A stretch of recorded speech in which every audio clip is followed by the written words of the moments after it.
யானைக்கால் வியாதி யாருக்கு வரும் அல்லது காலில் பழுது யாருக்கு ஏற்படும்?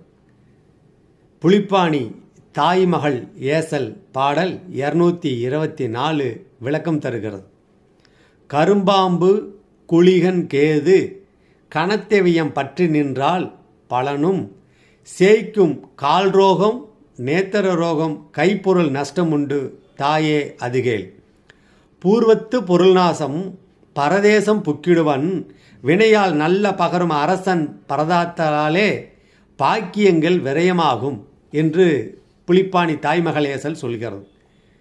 விளக்கம்: ராகு அல்லது கேது குளிகனுடன் இணைந்து 12ஆம் வீட்டில் அமர்ந்திருந்தால் அந்த ஜாதகனுக்கு கால் நோய் வரும்.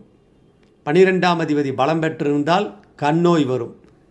12ஆம் அதிபதி 2ஆம் அதிபதி இருவரும் பலம் பெற்றிருந்தால் பூர்வீக சொத்து நம்மை விட்டு பிரியும்.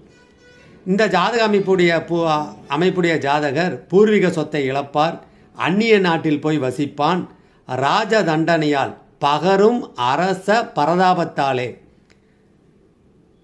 தண்டனைகள் அடைந்து செல்வத்தை இழப்பான். எனவே ராகு அல்லது குளிகன், கேது அல்லது குளிகன் 2-12 ராகு தேசிய கேது தேசிய வந்து லக்னாதிபதியும் பலவீனமாகி 5ஆம் அதிபதியும் 9ஆம் அதிபதியும் பலவீனமாகி இருந்தால் இது நிச்சயமாக நடந்தே தீரும்.